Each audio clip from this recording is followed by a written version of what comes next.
فرمایا فویل للمصلین، ہم خرابی ہے ان نمازیوں کے لیے، یعنی وہ نماز پڑھ رہا ہے تو اللہ فرما رہا ہے کہ ان کے لیے خرابی ہے. اور خرابی کیوں ہے؟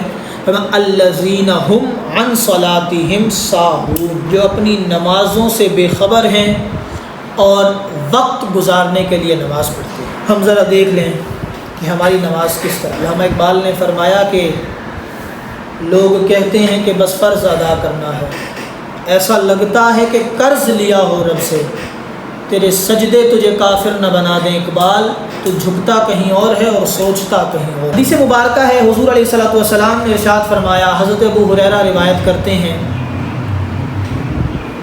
فرمایا حضور نے کہ بتاؤ کہ کسی کے گھر کے باہر ایک نہر جاری ہو پانی کی، اور وہ اس میں 5 وقت نہائے، تو کیا اس کے جسم پر کوئی میل باقی رہے گی؟ عرض کی یا رسول اللہ میل تو باقی نہیں رہے گی. اگر ایک شخص 5 مرتبہ اپنے گھر کے باہر سے جو نہر گزر رہی ہے اس میں نہائے تو یقیناً وہ پاک صاف ہو جائے گا، اس کے اندر میل باقی نہیں رہے گی.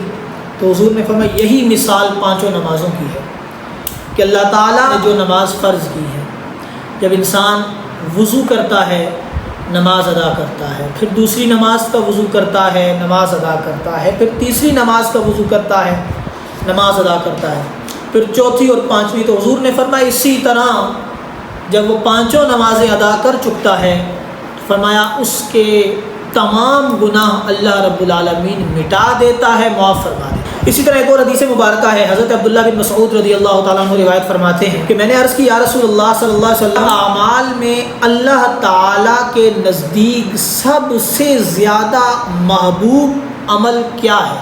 وہ عمل، وہ نیکی جو میرے رب کو سب سے زیادہ پسند ہے وہ کون سی ہے؟ تو نبی کریم علیہ الصلوۃ والسلام نے ارشاد فرمایا وقت کے اندر نماز ادا کر. یہ بھی ایک سب سے بڑا مسئلہ ہے. نماز کا وقت ہو جاتا ہے، پتہ بھی ہے کہ نماز پڑھنی ہے، لیکن جان بوجھ کر ہم ٹالتے رہتے ہیں کہ تھوڑا وقت اور ہو جائے، تھوڑا وقت اور ہو جائے، یہاں تک کہ وقت ختم ہو جاتا ہے.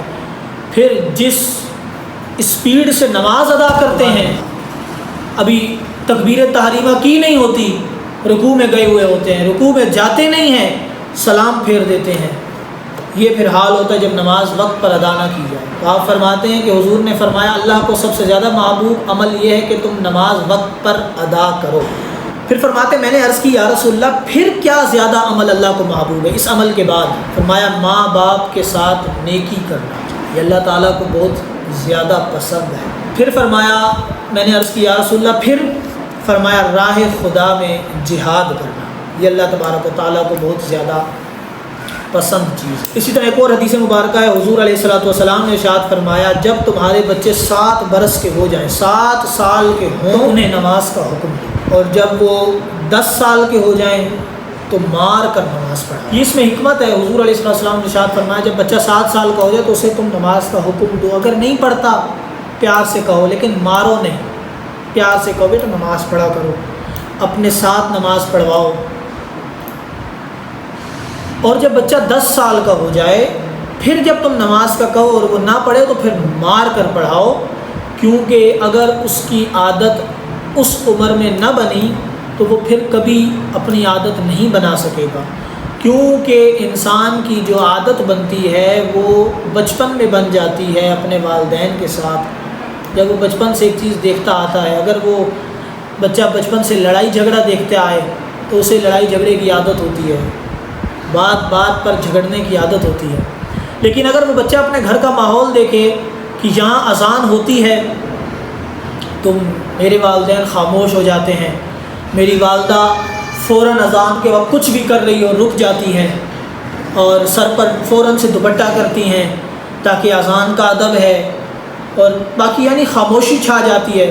وہ بچہ دیکھے گا وہ بھی کرنے لگے گا، وہ بچی دیکھے گی وہ بھی اس پر عمل کرے گی. پھر ایک وقت آئے گا وہ بچی بڑی ہوگی، وہ بچہ بڑا ہوگا، تو جو اس نے اپنے گھر کا ماحول دیکھا ہوگا بالکل وہ پھر اسی طرح عمل کرے گا. پھر فرمایا 10 سال کی عمر ہو جائے تو مار کر نماز پڑھاؤ. لیکن وہ کام جو ہم نے اپنی مرضی کا کرانا ہوتا ہے اس میں تو ہم بچے کو مار بھی لیتے ہیں، پیٹ بھی لیتے ہیں، لیکن جب نماز کا وقت آتا ہے تو ہم بری ذمہ ہو جاتے ہیں، پڑھ لے گا، ابھی تو چھوٹا ہے، ابھی تو چھوٹی ہے، پڑھ لے گا. لیکن دیگر کاموں میں جب ہم نے کروانے ہوتے ہیں اور مارنا ہوتا ہے تو پھر ہمیں یہ چھوٹی عمر نظر نہیں آتی. اسی طرح ایک اور حدیث مبارکہ ہے، حضور علیہ الصلوۃ والسلام نے ارشاد فرمایا جو شخص فرض ادا کرتا ہے، پھر سنتیں ادا کرتا ہے، پھر نوافل ادا کرتا ہے، قیامت والے دن جب اس کی نماز کا حساب ہوگا، پہلے فرض کا حساب لیا جائے گا کہ بھی فرائض اس کے پورے ہیں کہ نہیں ہیں. فرمایا جب فرائض کا حساب ہوگا اور فرائض میں کمی ہوگی، دیکھا جائے گا کہ بھی اس کے فرائض میں تو کمی ہے، تو اللہ رب العالمین ارشاد فرمائے گا کہ اس کے نوافل دیکھ لو کہ اگر وہ ہیں تو فرائض کی کمی ان نوافل سے پوری کر لو. اسی لیے حکم ہے کہ نوافل نہ چھوڑے جائیں. ہم کوئی نہ کوئی اس چکر میں لگے رہتے ہیں کہ کسی طریقے سے ہمیں کوئی تخفیف مل جائے، کوئی آ کر یہ کہہ دے کہ جی یہ بھی اگر نہ پڑھو تو گناہ، بلکہ اگر ہمیں کوئی آ کر یہ بھی کہہ دے نا کہ تمہیں پتہ ہے فرض بھی اگر نہ پڑھو تو گناہ نہیں ہے، تو ہم نے اس پر بھی عمل کر لینا ہے، کیونکہ ہم اس میں رہتے ہیں کہ تھوڑی سی ہمیں مل جائے تخفیف، کہیں سے پتہ لگ جائے کہ یہ بھی چیز کم کر دو، یہ بھی چیز کم کر دو. تو وہ شخص جس نے نفل پڑھے ہی نہیں ہوں گے یہ سوچ کر کہ بھئی اس یہ تو ضروری نہیں ہے، تو پھر اس کے فرائض میں کمی کیسے پوری کی جائے. تو یہ احادیث مبارکہ تھی. اب ہم چلتے ہیں کچھ مسائل کی طرف. انشاءاللہ آخر میں کچھ سوالات بھی میرے پاس آئے ہوئے ہیں، تو انشاءاللہ آخر میں ان سوالات کا جوابات بھی دوں گا. نماز شروع کرنے سے پہلے ہمیں بالکل یہ تیاری کر لینی چاہیے کہ کون کون سی چیزیں ہیں جو ہم چھوڑیں گے تو نماز شروع ہی نہیں ہوگی. انہیں نماز کے شرائط کہا جاتا ہے. ٹھیک ہے، نماز کے شرائط 6 ہیں جو بچوں کو بھی یاد کرائے جاتے ہیں، آپ سب کو یاد بھی ہوتے ہیں، لیکن کچھ اس میں اہم مسائل ہیں جو ہمیں معلوم نہیں ہوتے. نماز کے 6 شرائط ہیں. وہ چیزیں ہیں، شرائط 6 چیزیں وہ ہیں کہ اگر آپ کی مکمل یہ 6 چیزیں نہیں ہوں گی تو آپ کی نماز شروع ہی نہیں ہوگی. ان میں سب سے پہلی چیز ہے طہارت. طہارت یعنی پاک صاف ہونا. آپ کے جسم کا پاک صاف ہونا، آپ کے کپڑوں کا پاک صاف ہونا، آپ جس جگہ پر نماز ادا کر رہے ہیں وہ جگہ پاک اور صاف ہونا، یہ طہارت کہلاتا ہے. اگر آپ کے کپڑے پاک نہیں ہیں، صاف ہوں یا نہ ہوں وہ الگ. دیکھیں پاک الگ چیز ہے، صاف الگ چیز ہے. صاف یہ ہے کہ بالکل صاف ستھرے نظر آ رہے ہیں، بالکل چمک رہے ہیں، لیکن شریعت کے نزدیک اگر وہ پاک نہ ہو، اس کے اندر کوئی گندگی، کوئی ناپاک چیز لگ گئی ہو تو وہ ناپاک ہو گئے ہوں کپڑے. ہو سکتا ہے وہ کپڑے صاف تو ہوں پر ناپاک ہوں، لیکن یہ بھی ہو سکتا ہے کہ کپڑے بہت میلے ہیں لیکن وہ پاک ہوں، کیونکہ کوئی ایسی ناپاک چیز ان پہ نہ لگے، بس مٹی کی وجہ سے میلے ہو گئے، تو یہ ضروری ہے. تو پاک ہونا یہ شرط ہے. اب ایک مسئلہ ہے کہ آپ جہاں نماز پڑھ رہے ہیں اگر وہ جگہ ناپاک ہو اور آپ کے پاس کوئی ایسی جگہ نہیں ہے کہ جہاں نماز پڑھیں تو اس کا کیا حکم ہے. یاد رکھیں کہ اگر کوئی زمین ناپاک ہے نا، ناپاک زمین یا کوئی ناپاک کپڑا ہے تو اس پر اگر آپ ڈائریکٹ یعنی ناپاک زمین پر بغیر کوئی کپڑا بچھائے نماز پڑھیں گے تو وہ زمین اگر ناپاک ہے، گندگی لگی ہے تو آپ کی نماز نہیں ہوگی. اسی طرح اگر زمین پر کپڑا بچھا ہوا ہے وہ کپڑا ناپاک ہے تو آپ اگر اس کپڑے پر نماز پڑھیں گے تو آپ کی نماز نہیں ہوگی. لیکن آپ اگر جائے نماز یا کوئی بھی پاک کپڑا کسی ناپاک کپڑے کے اوپر بچھا کر نماز پڑھتے ہیں تو جو کپڑا آپ نے بچھایا ہے پاک کپڑا ایسا ہے کہ وہ ناپاک کپڑے کو چھپا لیتا ہے، یعنی پتلا نہیں ہے. یا اس طرح آپ یہ سمجھ لیں کہ اگر وہ پاک کپڑا آپ اپنے جسم پر پہنے نا تو وہ آپ کے جسم کو چھپا لے، جسم ظاہر نہ ہو. اگر اس طرح کا کپڑا ہے تو آپ کسی ناپاک کپڑے پر بھی بچھا کر نماز پڑھیں گے تو آپ کی نماز ہو جائے گی. اسی طرح وہ کپڑا جو اگر آپ جسم پر پہنے تو آپ کا جسم نظر نہ آئے، چھپ جائے، اگر ایسا کپڑا یا جائے نماز وغیرہ کسی ناپاک جگہ پر بچھا کر آپ نے نماز پڑھی تو آپ کی نماز ہو جائے گی. اسی طرح دوسری شرط ہے نماز کی، وہ ہے ستر عورت. عورت کا معنی ہے چھپانے والی چیز. ستر عورت یہ دوسری شرط. لیکن مرد اور عورت کا ستر مختلف ہے. ستر عورت کا مطلب ہے جسم کا وہ حصہ جو اللہ تعالیٰ نے چھپانا فرض کیا ہے، چھپانے کا حکم دیا. مرد کا جو ستر عورت ہے وہ ناف سے لے کر گھٹنے تک ہے، گھٹنے اس میں شامل ہیں. اسی طرح عورت کا جو ستر ہے وہ ہاتھ چہرہ اور پاؤں، ان تینوں کے علاوہ باقی سارا جسم عورت کا ستر عورت ہے، یہ چھپانا نماز میں بھی فرض ہے۔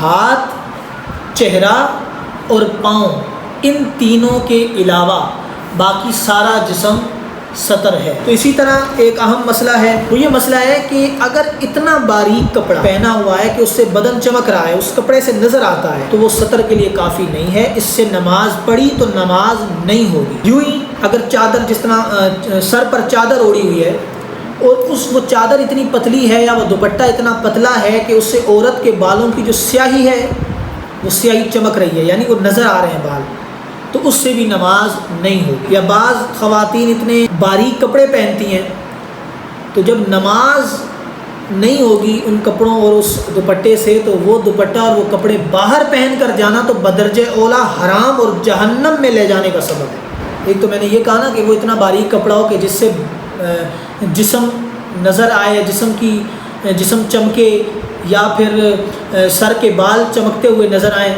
اس سے تو نماز نہیں ہوگی۔ بلکہ ایسے کپڑے پہنے ہوئے ہیں کہ جو ہوں تو موٹے، یعنی وہ اتنے باریک نہ ہو کہ جس سے جسم نظر آئے، لیکن وہ اتنا چپکا ہوا ہو جسم کے ساتھ کہ اعضاء کی حیت نظر آئے۔ یعنی آپ نے ایسی شلوار، ایسا پاجامہ پہنا ہوا ہے کہ جو ہے تو موٹا، لیکن وہ اتنا جسم سے چپکا ہوا ہے کہ اس سے بالکل ٹانگ وغیرہ کی ران وغیرہ ظاہر ہو رہی ہے، اس کی حیت نقشہ ظاہر ہو رہا ہے، تو نماز ایسے کپڑے پہن کر پڑھی، کیونکہ ستر تو چھپا ہوا ہے نا، نماز ہو جائے گی۔ لیکن پھر آپ نماز یہ ایسے کپڑے پہن کر ایسی جگہ پر پڑھیں گی کہ وہاں کسی کی نظر نہ پڑے، لیکن ایسے کپڑے پہن کر باہر نکلنا حرام ہے۔ اسی طرح ایک اہم مسئلہ جو خصوصاً مرد حضرات کے لیے ہے، کہ جس طرح میں عرض کر چکا ہوں کہ مرد کا ستر ناف سے لے کر گھٹنے تک ہے، یہ چھپانا فرض ہے۔ ایسے بہت سارے مرد حضرات ہیں جو باہر گلی میں نکلتے ہیں تو انہوں نے کوئی ایسی شارٹس پہنی ہوتی ہیں جس سے گھٹنے ظاہر ہو رہے ہوتے ہیں، گھٹنے نظر آ رہے ہوتے ہیں، اور گھٹنے چونکہ مرد کے ستر میں آتے ہیں، ستر عورت میں آتے ہیں، تو اگر گھٹنے ظاہر ہوں گے تو جس نے ایسی شارٹس پہنی ہے وہ حرام کام کر رہا ہے اور وہ جہنم کا حقدار ہوگا۔ بلکہ یہاں تک فرمایا کہ جس کو اس کی عادت ہے، یعنی اس کو اس کے علاوہ سکون ہی نہیں ملتا، فرمایا وہ فاسق ہے۔ ایک اہم مسئلہ کہ عورت نے اپنا جسم بھی چھپایا، صحیح کپڑے پہنے، دوپٹہ بھی صحیح طریقے سے اوڑھا، چہرہ، ہاتھ، پاؤں، ان تینوں کے علاوہ باقی سارا جسم بھی چھپا لیا۔ اب اس نے نماز شروع کی، اب نماز کے دوران اس کا دوپٹہ کھل گیا، یا وہ جسم کا حصہ جو چھپانا فرض تھا وہ ظاہر ہو گیا، دوپٹہ کھل گیا اور اس کے بال نظر آنے لگ گئے، تو اس کے لیے حکم یہ ہے کہ وہ جسم کا حصہ جو چھپانا فرض ہے، اگر نماز کے دوران ظاہر ہو گیا کہ چوتھائی حصہ، مثلاً پورا سر ہے، سر کے اگر آپ 4 حصے کرتے ہیں تو جتنا بنتا ہے، اگر اس سے کم ظاہر ہوا تو نماز نہیں ٹوٹے گی، فوراً سے ٹھیک کر لے، اس کی اجازت ہے۔ اور اگر چوتھائی حصہ کھل گیا ہے، جس سے مثلاً پورا سر کھل گیا، تو اگر فوراً سے اس نے ٹھیک کر لیا اور نماز پڑھنے لگی تو نماز ٹوٹے گی نہیں۔ لیکن اتنے دیر وہ کھلا رہا جتنی دیر میں 3 مرتبہ سبحان اللہ کہا جائے، مثلا سبحان اللہ سبحان اللہ سبحان اللہ، 3 مرتبہ ہو گیا، اتنی دیر اگر وہ حصہ کھلا رہا تو نماز ٹوٹ جائے گی۔ لیکن جیسے ہی کھلا فوراً سے ٹھیک کر لیا اور وہ ٹھیک ہو گئے اور 3 مرتبہ سبحان اللہ کہنے کے برابر نہیں کھلا تو اس سے نماز ادا ہو جائے گی، نماز نہیں ٹوٹے گی۔ تو اس پر فوکس کیا جائے اور کوشش کی جائے کہ ان کو ہم پورا ہفتہ جو ہمارے پاس ہوتا ہے ہم یہاں پر سن کے جاتے ہیں، تو کوشش کریں کہ ان چیزوں کو ہم ان پر عمل بھی کریں، صرف سننا نہیں، عمل بھی کریں اور دوسری خواتین کو عمل بھی کرائیں۔ تو اب آتے ہیں سوالات کی طرف، کچھ سوالات کیے گئے ہیں۔ پہلا سوال قضا نمازوں کے حوالے سے، وہ نمازیں جو قضا ہو گئی ہیں اور یہ بھی نہیں پتہ کہ کتنی قضا ہوئی ہیں، وہ کیسے ادا کی جائے۔ تو سب سے پہلے تو اپنے ذہن کو ریڈی کیا جائے کہ بھی کتنے عرصے سے آپ نے نمازیں قضا کی تھیں اور کتنے عرصے تک قضا کی ہیں، اس کا آپ ٹائم مینیج کر سکتے ہیں، آپ اپنے ذہن میں سوچ سکتے ہیں کہ بھی کب سے مجھ پر نمازیں فرض ہوئی تھیں اور کتنا عرصہ ہو گیا میں نے نمازیں ادا نہیں کی۔ وہ 10 سال بنتے ہیں، 11 سال بنتے ہیں، 2 سال بنتے ہیں، 5 سال بنتے ہیں، 20 سال، 30 سال، جتنے بھی بنتے ہیں۔ جب آپ اس ایسٹیمیٹ لگا دیں گے، پھر آپ ان سالوں میں دن کا حساب لگائیں کہ ان سال میں کتنے کتنے دن بنتے ہیں۔ 5 سال ہیں تو ان کا آپ حساب لگا لیں، 1 سال کے اتنے دن، 2 کے اتنے، 3 4 5 سالوں کے دنوں کے حساب لگا کے پھر آپ ان دنوں میں حساب لگائیں کہ ایک دن میں یعنی جتنے دن کے آپ حساب لگائیں تو یقیناً اتنی فجر ہیں، اتنی ظہر ہیں، اتنی عصر ہیں، اتنی مغرب اور اتنی ہی عشاء ہے۔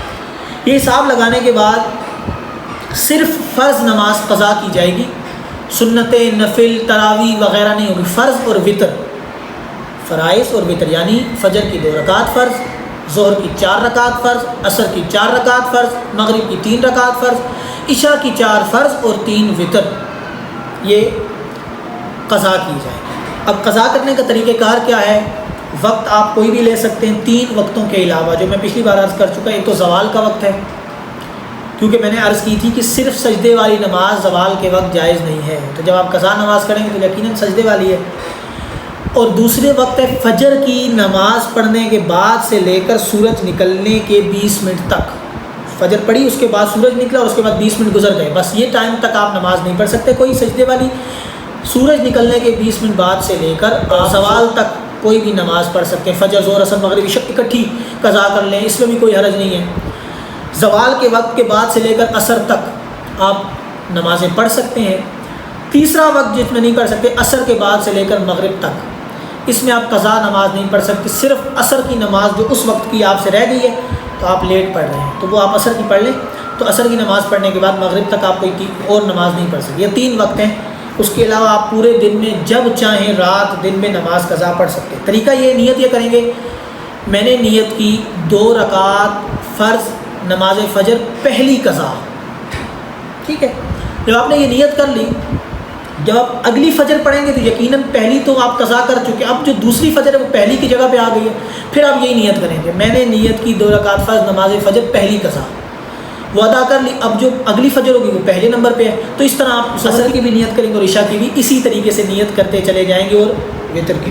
دوسرا سوال ہے عورت کے جوڑے کے حوالے سے، کہ جو خواتین جوڑا پہنتی ہیں تو اس کے بارے میں کیا؟ دیکھیں، شریعت میں صراحتاً جوڑے کے بارے میں کوئی ممانعت منع نہیں کیا گیا، یہ آپ ذہن میں رکھیں۔ یہ جو کہا جاتا ہے نا حدیث مبارکہ کہ حضور نے فرمایا جہنمی عورتوں کی نشانی ہوگی جوڑا، بالکل، لیکن وہ یہ والا نہیں کہا گیا کہ وہ بال لپیٹیں گی، سمیٹیں گی اور اس کے اوپر وہ کیچر لگائیں گی تو یہ جہنمی عورتوں کی نشانی ہوگی۔ جوڑا پہننا، جو جیسے ہمارے ہاں خواتین ہیں وہ جوڑا پہنتی ہیں، وہ نمازی پرہیزگار ہیں، تو اس میں شریعت میں کوئی منع نہیں ہے، گناہ نہیں ہے، جوڑا بنا کر نماز پڑھنے میں کوئی گناہ نہیں ہے، لیکن اس چیز سے بچا جائے کہ جس طریقے سے وہ اوپر بال اکٹھے کیے جاتے ہیں اور وہ بہت بڑے اوپر کی طرف بڑے ہوتے ہیں اور وہ برے لگتے ہیں، اس چیز سے بچا جائے۔ باقی جوڑا بنانے میں شریعت میں کوئی ممانعت نہیں ہے۔ ایک اور سوال ہے کہ نماز بیٹھ کر پڑھنا کیسا ہے؟ تو دیکھیں، قیام یعنی کھڑے ہونا نماز میں یہ فرض ہے، لیکن اگر کسی کو عذر ہے، ایسی تکلیف ہے کہ وہ کھڑے ہو کر نماز پڑھنا اس کے لیے ممکن نہیں ہے، تو نماز کسی حال میں بھی معاف نہیں ہے، نماز بیٹھ کر پڑھ سکتے، اس میں کوئی حرج نہیں ہے۔ چوتھا سوال ہے کہ اذان کے وقت بات چیت کرنا کیسا ہے؟ کہ جو شخص اذان کے وقت بات چیت کرتا ہے تو یہ خطرہ ہے کہ مرتے وقت اسے کلمہ نصیب نہ ہو، مرتے وقت اسے ایمان پر موت نہ آئے، جو اذان کے وقت بات چیت۔ اور افسوس کے ساتھ آج کل ہمارے گھروں میں یہ عام روٹین چل گئی ہے، وہاں اذان ہو رہی ہوتی ہے، یہاں بات چیت ہو رہی ہوتی ہے، اور کچھ تو اتنے سمجھدار ہیں، پتہ نہیں نئے نئے شریعت کے مسائل کہاں سے نکال لیتے ہیں، بات کر رہے ہوں گے آواز سے، اذان ہوگی تو آہستہ باتیں شروع، آہستہ اذان تو کر رہے ہیں نا آپ، آہستہ کر رہے ہیں کہ تیز کر رہے ہیں، بات تو کر رہے ہیں۔ تو آپ ساری زندگی دعائیں کرتے رہیں کہ یا اللہ موت ایمان پر دے، یا اللہ موت ایمان پر دے، اور اذان کے وقت باتیں کر رہے ہیں اور نصیب نہیں ہوگی جو کل اذان کے وقت باتیں کرے، تو اس سے بچا جائے۔ یا ایک اور مصیبت ہے، جن کے گھروں میں ٹی وی ہے، اگر وہ جس طرح کوئی چیز دیکھ رہے ہیں، آواز ہے، جیسی اذان ہی وہ میوٹ کرتے تھے، نظر اسی طرف۔ آخری سوال یہ ہے کہ جمعہ اور منگل کو مشین لگانا کیسا؟ دیکھیں، واضح رہے، اسلام میں کسی دن، کسی مہینے، کسی سال کو منحوس کہنا یہ جائز نہیں، البتہ نحوست صرف گناہ میں ہے اور ساری نحوستیں اللہ کی نافرمانی میں ہیں، لہٰذا جمعے کو، منگل کو، ہفتے کو، اتوار کو، کسی وقت، رات کو، شام کو، دن کو، صبح کو، فجر کے بعد، ظہر، عصر، مغرب، عشاء، تہجد، کسی وقت بھی روزے میں بغیر روزے کے ہر وقت ہر دن جب آپ چاہیں، جس مہینے میں، جس دن میں، جس لمحے میں مشین بھی لگا سکتے ہیں، اس میں کسی قسم کی کوئی ممانعت نہیں ہے، کیونکہ حضور علیہ الصلوۃ والسلام کا ارشاد ہے عن النبی صلی اللہ علیہ وسلم قال لا عدوى ولا طیارہ ولا حامہ ولا سفر، صحیح بخاری شریف کی حدیث ہے کہ حضور علیہ السلام نے ارشاد فرمایا کہ مرض کا اللہ کے حکم کے بغیر دوسرے کو لگنا، بدشگونی، مخصوص پرندے کی بدشگونی اور سفر کے مہینے کی نحوست، یہ ساری باتیں بے بنیاد ہیں جن کی کوئی حقیقت نہیں، یہ حضور کا فرمان ہے۔ اگر اس کے باوجود بھی کوئی اس طرح مانتا ہے تو پھر وہ حضور علیہ السلام کے فرمان کو، اسی طرح اتوار کا کہا جاتا ہے کہ اتوار کو سفر نہیں کر سکتے، اور یہ بہت ساری باتیں، بہرحال اس کی اسلام میں کوئی حقیقت نہیں ہے، یہ بے بنیاد ہیں۔ اللہ رب العالمین سے دعا ہے کہ اللہ تعالیٰ جو ہم نے سنا اس پر عمل کرنے کی توفیق عطا فرمائے، اور اللہ رب العالمین ہم سب کو دین کی سمجھ عطا فرمائے۔ تو انشاءاللہ تعالیٰ آئندہ بھی کسی کی کوئی سوالات ہوں تو کوشش کریں پہلے وقت پر آ کر مجھ تک پہنچا دیں تاکہ آخر میں ان کا جواب دے دیا جائے۔ انشاءاللہ تعالیٰ اگلی اتوار دوبارہ دوپہر 2 سے 3 حاضری ہوگی اور دوبارہ دین کے بارے میں کچھ معلومات حاصل کی جائے گی۔ اللہ تعالیٰ سے دعا ہے کہ